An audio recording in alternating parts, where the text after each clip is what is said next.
had a normal life up to a certain point. What is friendship for you? For me, friendship is when I can rely on a person and be sure that he will not let me down. It's when I'm in trouble and a friend will always come to my rescue. That's what friendship is in my understanding. But friendship ends the moment a friend starts looking at your wife. My name is Sean and I am a mechanic. My life revolves around cars, especially one in particular, a vintage Mustang that my father gifted me on my 18th birthday. It's not just any car. It's a part of me, a reminder of home, of who I am. My wife Helen is a librarian and a college student. We've been together for 3 years, and in that time we've never had a serious argument. In our free time, we enjoy walking in the park, watching movies, and occasionally meeting up with friends, with whom we might go to a club or sit in a bar. But there's one but: our sex life. I know that Helen wants more than I can give her. My job is physically exhausting, and by the evening I'm often too tired, which frequently upsets her. I try not to pay attention to the disappointment in her eyes, but it's hard. On the other hand, I understand that if I stop working, we'll have nothing to eat. My friends comprise a unique bunch. Carlos, a couple of years my junior, is currently in college. He's a fitness enthusiast, always hitting the gym, and thrives on being the center of attention. Then there's Amber, Helen's close friend from high school, along with her boyfriend, Fred. While Fred and I aren't particularly close, our girlfriends keep us connected, and he generally doesn't bother me much. It all began with a call from Carlos, proposing a weekend getaway to a lake resort to unwind from the hustle and bustle of the city. The idea sounded appealing, but I decided to run it by Helen first.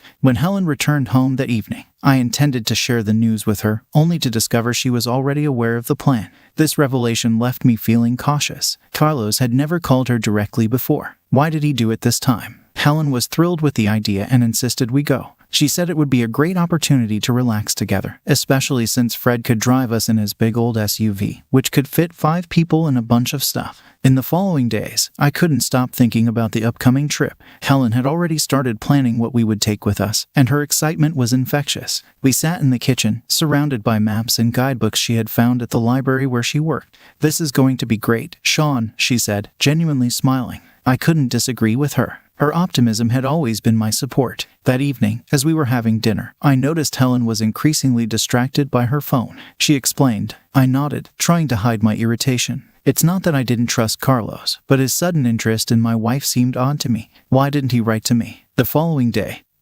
Helen and I set out for shopping. We needed to buy everything necessary for the trip, mainly bathing suits and food and drinks. Helen was in her element, selecting the best and most comfortable items. But what especially amazed me was her new swimsuit, which was very revealing. I barely managed to restrain myself from getting too close to her right in the changing room. "We're only going to be there for a couple of days, Helen. Not a month," I joked, watching her carefully pick out items. She just smiled sweetly in response and continued her search. On the way home, we discussed the trip plan. Fred agreed to take us in his SUV, which was a big plus. "Everything will be perfect, Sean. You'll see," Helen said, holding my hand. I hoped she was right. The day before the trip, we packed all our stuff and loaded it into the car. Carlos and Fred came to us quite early to avoid the morning traffic jams. Amber, in turn, was already waiting for us in the car, eager to start our little adventure. While we were driving, Helen was constantly chatting with Amber and the guys, and I felt a bit left out. Not that I minded, I was just absorbed in my thoughts. It seemed to me that I'd forgotten something important, left something significant unsaid. But looking at Helen, happy and carefree, made those thoughts recede. When we arrived at the destination, I was struck by the beauty of the surrounding nature. The recreation base turned out to be a real secluded paradise. The cabin we got was on the shore of a lake, and the balcony offered a magnificent view of the mountains. "How do you like it?" Helen asked, hugging me by the waist. "It's wonderful," I replied. And at that moment, I truly thought so. We spent the rest of the day at the lake swimming and enjoying the sun. In the evening, sitting by the fire, I looked at Helen and thought about how much this person means to me. All my doubts and fears seemed so distant and unimportant, but the night brought restlessness with it. Helen was tossing and turning in bed and I pretended to be asleep, watching her. When she got up and left the room, I thought she was just going to the bathroom. So I just lay there, waiting. It felt like about 30 minutes had passed and Helen returned to bed. "What happened, dear?" I asked. "Oh, Sean, you're not asleep. I just went to the bathroom. Probably shouldn't have eaten that cheese," she said, and that reassured me. And eventually we fell asleep in each other's arms. Waking up early in the morning, the first thing I felt was the cold, fresh air seeping through the slightly open window. I turned to Helen. She was sleeping peacefully, and tranquility was evident on her face. I decided not to wake her and went out to the balcony. The view from there was truly mesmerizing. Mountains wrapped in morning mist gently rose above the calm surface of the lake. I breathed in the cool air, trying to shake off the remnants of the night's anxiety. The day promised to be eventful. When everyone woke up, we gathered in the kitchen for breakfast. Helen was full of energy and suggested spending the day at the lake. Her enthusiasm quickly spread to the rest of us, and we happily agreed. Amber and Fred were already ready for new adventures, and Carlos seemed eager to finally get on the water. Carlos, as per his usual style, flaunted his chiseled physique, strutting around shirtless, showcasing his toned arms and abs for all to admire. Following breakfast, we made our way to the lake. I noticed Helen and Carlos exchanging whispers, but opted not to read too much into it. Perhaps they were simply discussing our plans for the day on the water. I didn't want to spoil the atmosphere over trivial matters, neither for myself nor for anyone else. The lake was breathtakingly beautiful, its crystal clear waters revealing every pebble at its depths. Renting a boat, we set out for a swim, aiming for the heart of the lake to leap into the water from its edges. The sun beamed down warmly, while a gentle breeze offered respite from the heat. Helen's laughter filled the air, her playful banter lighting up the moment. I found myself captivated by her, forgetting the world around me. The sunlight danced upon her skin, casting a radiant glow that left me momentarily spellbound. We plunged into the water, reveling in every moment of our aquatic escapade. Helen's joy was infectious, and witnessing her happiness was all I needed to feel content. As the day drew to a close, we decided to cap it off with a barbecue. Carlos assumed the role of head chef, orchestrating the grill, while Fred and I took charge of the preparations. Amber and Helen adorned the tables with decorations and laid out snacks, adding to the festive ambience. Everything was going perfectly, and I felt like I was part of something bigger, something important. But when night fell and everyone began to retreat to their own rooms, my unease returned. Helen was acting oddly again, and I couldn't shake the feeling that something was going on between her and Carlos. I went to bed, but due to my severe fatigue and sunburn, my eyes quickly closed, and I fell asleep. I don't remember if Helen was asleep at that moment, but I hoped she hadn't gone anywhere. The next morning came too soon. My eyes opened even before the first rays of sun pierced through the curtains. The night was restless, and I frequently woke up, listening to the silence occasionally broken only by the sound of the lake. Helen seemed calm, but her unusual behavior from the previous night still troubled me. After breakfast, which was in a light and relaxed atmosphere, I noticed Helen frequently exchanging glances with Carlos. I wanted to think I was exaggerating, but those small moments made me doubt. We decided to go for a walk in the forest surrounding our retreat. The forest was dense and cool, filled with the sounds of nature. Amber and Fred walked ahead, chatting cheerily, while Helen and I followed with Carlos. It seemed to me there was some invisible attraction between them that I couldn't ignore. On the way back to the house, Helen took my hand and smiled, as if trying to assure me that everything was fine. I responded with a smile, trying to dispel my anxious thoughts. In the evenings, we arranged an outdoor movie screening. Fred found an old projector, and we settled on the grass with popcorn and blankets. Everything seemed perfect, but I still felt a tension in the air. After the movie, when everyone started heading off to sleep, Helen said she would go for a walk. "I need some fresh air," she explained. I offered to go with her, but she insisted on being alone. Her words sounded convincing, but I couldn't shake off a feeling of anxiety. Lying in bed and listening to the house absorb the night's silence, I couldn't fall asleep. Thoughts of Helen, her strange nocturnal wanderings, and the exchanged glances with Carlos kept me awake. I decided I had to figure this out as soon as she returned. When Helen came back an hour later, she tried to be quiet, but I was already sitting up in bed, waiting. "Is everything all right?" I asked, trying to hide the concern in my voice. She nodded. "All's well. I was just sitting by the lake. Today was such a busy day, my head spinning." Her words didn't sound convincing to me, but I invited her to bed and, out of decency, attempted to be intimate with her. "Sean, let's not right now. It's late and I'm not feeling well," she said, and that upset me. I turned away from her and lay down to sleep. 20 minutes later, I felt Helen trying to wake me up. Sean, are you asleep?" she said. But I decided not to respond, and she repeated the same thing about 10 minutes later. But I also didn't give her an answer. Then she got up and went out the door, and I heard footsteps down the staircase. She was going downstairs. The house was 2-storied. On the second floor there were 2 rooms, one for us with Helen, the other for Amber and Fred, while Carlos slept downstairs on a soft fold-out couch. After lying in bed for about 15 minutes, I decided to leave my room and check where Helen had been disappearing to for so long. Carefully opening the door, I found myself in the corridor, and on my haunches, I started crawling towards the staircase to listen to what was happening downstairs. Through the silence, I heard Helen's faint moans, as if something was covering her mouth. Then I started carefully descending the stairs and got a full view. As I descended the stairs, wanting to remain unnoticed, I took my phone with me, having dimmed its brightness to the minimum beforehand. I extended the phone downwards, wanting to take a quick photo, and pressing the button, I realized I had forgotten to turn off the flash, which exposed my presence. The room was dark, but moonlight streaming through the window illuminated their silhouettes. They turned around towards me, like guilty children caught stealing cookies. The world around ceased to exist. I went down even further. All I saw were Helen and Carlos. Helen sitting on Carlos, covered only by a thin blanket. I couldn't utter a word. My breathing quickened, and I felt anger filling every cell of my body. Carlos tried to say something, throwing Helen off him and moving towards me, raising his hands in a gesture of peace, but that only fueled my rage. I didn't listen to him. When he came too close to me, I reflexively struck him in the face, causing him to fall to the ground. Helen started to cry, whispering my name, but her tears like drops of acid only intensified my pain. I took a step back, trying to gather my thoughts. Everything inside me screamed in pain and betrayal. My wife, my love, was with another. My friend. I felt the world I had built around us crumbling before my eyes. "How could you?" I said. "I didn't mean to. I'm sorry. It's just that we haven't had sex in so long.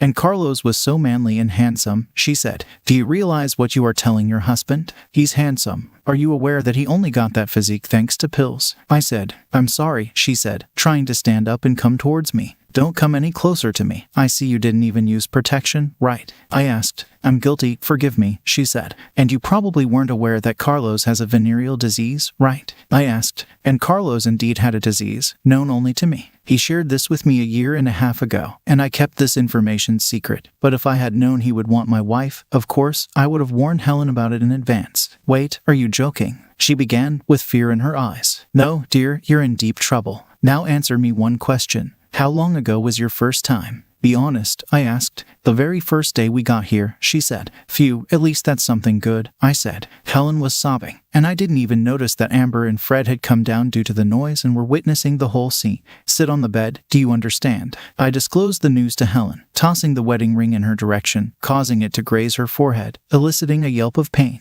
As she cried out, I made my way toward the exit, feeling the urgent need to escape. Stepping outside, I inhaled deeply, seeking solace in the cool night air. Though the sky was adorned with stars, their shimmer felt distant and devoid of warmth. That night marked the loss of everything dear to me, leaving only a hollow ache in my chest and a mere semblance of my former self. From the house, I heard commotion, witnessing Carlos roused from slumber, engaging in a heated exchange with Fred. In a fit of rage, Fred struck Carlos, sending him crashing to the ground. Amused by the scene, I couldn't help but smirk. Soon after, Fred approached me, suggesting we convene at the kitchen table to address the situation. Following his lead, we settled down, and I divulged all that I had discovered and pondered. They listened intently as I poured out my thoughts and emotions, allowing me the space to articulate the turmoil within. Meanwhile, Helen sat on the couch, tears streaming down her face, attempting to interject, only to be silenced by my insistence for her to remain quiet. As Fred inquired about my next course of action, I shook my head, grappling with the shattered remnants of my plans and dreams for a future with Helen,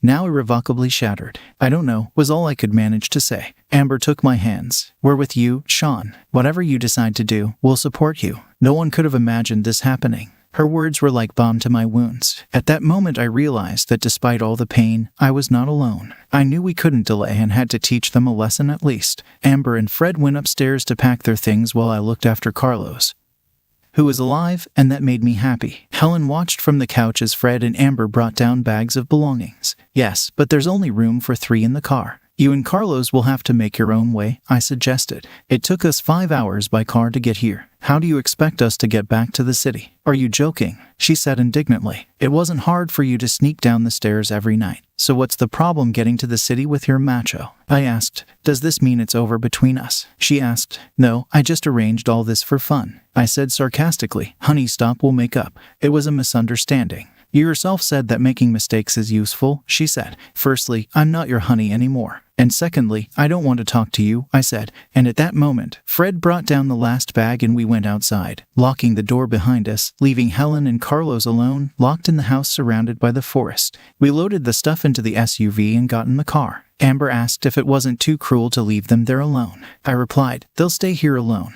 Not only locked in the house but also needing to pay the remaining amount for the house, and they have no money." Fred laughed. We had only paid half for the house. The next half was due upon departure, and I had left Helen without any money. Moreover, the signal was bad here and there was no internet, but they would still be found since the lake house owners were supposed to return tomorrow. We were driving and decided to discuss my next steps. I determined that the first order of business would be to consult a lawyer and start the divorce process. Amber offered her help, mentioning that she knew a good specialist who could assist me. Fred added that it was also important to take care of my emotional state and offered several contacts of professional psychologists.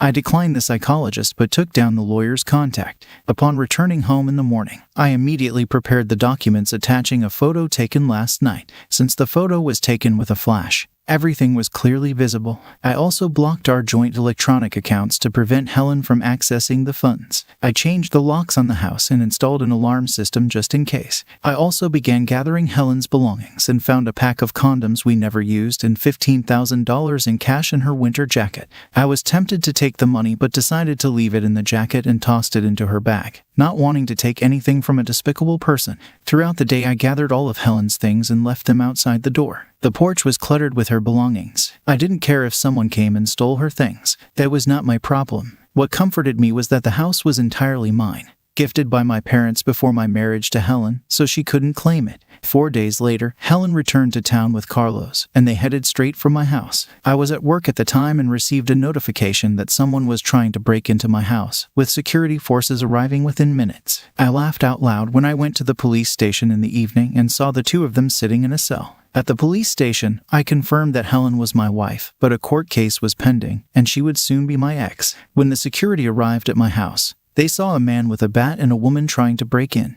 They were caught and jailed for a few days. And now Carlos had to buy me a new window. At the police station, I made it clear to him to stay away from me. A month later, the first court session took place. The divorce process was complex and emotionally draining. Helen tried to contact me several times, but I realized that for our mutual good, we needed to give each other space. Meetings with the lawyer and the police took a lot of energy. I got tested for sexually transmitted diseases and fortunately tested negative, unlike Helen, who tested positive, putting Carlos at risk of jail time for engaging in unprotected intimacy, especially since he regularly missed taking his medication. But I didn't care about that. What mattered most was that I was healthy. The hardest part was realizing that life without Helen would be completely different. We had spent so much time together that her absence felt like a missing piece of me. But with each passing day I learned to accept this, focusing on building a new life. Amber and Fred became my pillars during this difficult period. They were always there when times were tough, helping me look forward. Their friendship reminded me that despite all losses,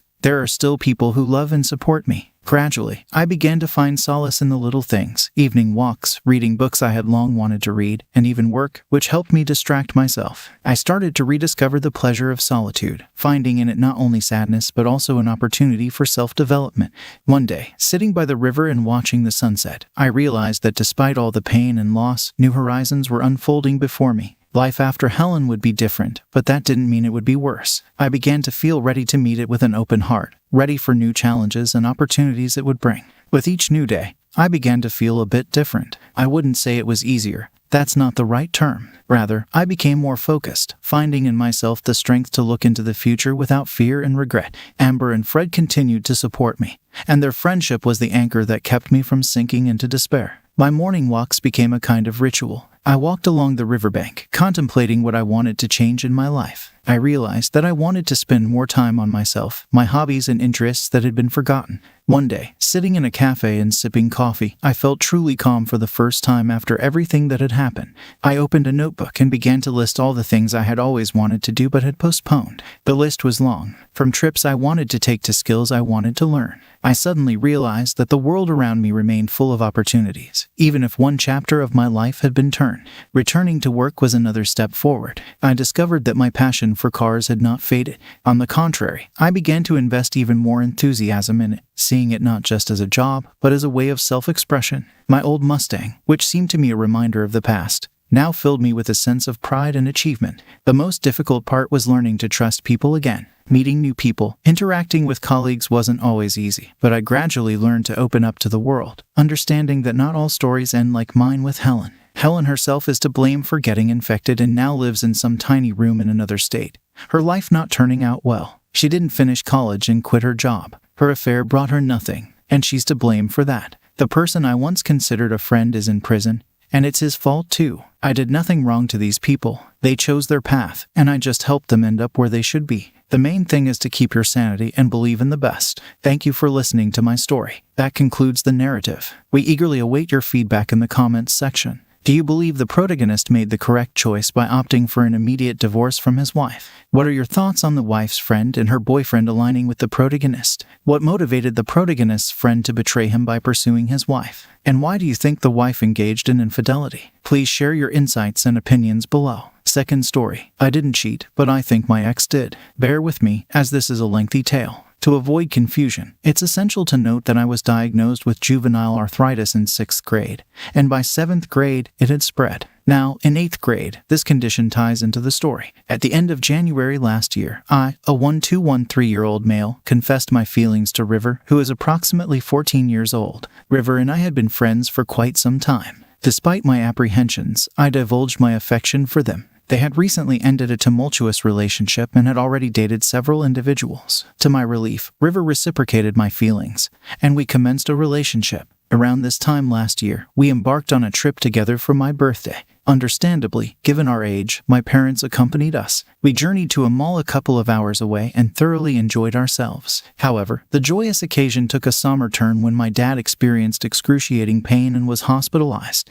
Witnessing his distress, unable to walk and in tears, was distressing. After admitting him to the hospital, we eventually returned home around 1 a.m., following a prolonged ordeal. Unfortunately, a week or so later, my dad found himself hospitalized once again. He had to go to a hospital 4 hours away, and I was basically left to babysit my 8-year-old brother. I went through a really hard time, and at one point turned to SH. I did it on my leg where I thought nobody would see it. However, of course, around the time my mom was able to leave my dad alone in the hospital, my arthritis decided to spread to the knee that I did that on. I told River and they didn't seem to care. They said, "Well, I do that all the time. Ike, what you want me to say? Just figure it out, lol," and eventually made jokes about their own cuts. It disgusted me, but I said nothing. I covered up the cuts and showed my mom my swollen arthritic knee, and all was well. As time went on, me and River's relationship became less and less of a relationship. They seemed fine around other people, but they would hardly answer my texts or my calls. Their texts would basically just say K, Ike, GN, etc. Here's the interesting part. One day, they went to my distant cousin James's house because the two of them had always been close friends. They weren't answering my calls or texts and I didn't think much of it. And I started basically spamming them with stories from before we started dating and cute Pinterest couples. I was still so happy to be with them. After a few hours of not answering, they finally texted me back, something along the lines of, "I can't talk RN. I kept itching my scars and my cuts and now James is laying on my arm so I can't itch anymore. He's so sweet." That's when I started to get weirded out. They were definitely the kind to cheat, thinking back. And they just recently cheated on a boy that would do anything for them. Anyways, they stopped answering again and a few hours later, they messaged me out of nowhere. They told me that they still liked me or whatever but couldn't be with me because we were two trans guys in an MLM relationship and I wasn't out to my parents. I didn't understand. They told me so many times that they were fine with this and that it didn't matter. They had seemed just fine a few days before at school. They knew that if my dad found out that I was still using him pronouns socially, he might kick me out of the house, and they knew that if he did, I wouldn't have a place to stay. After they broke up with me, they stopped talking to me altogether. They told several people that they were ghosting me on purpose. They immediately dated another person, broke up with him after about a week. Then a girl, broke up with her, then 2 other guys. They moved on really quick. I still don't know whether or not they really cheated on me, but it does seem likely, and that was the rumor going around school.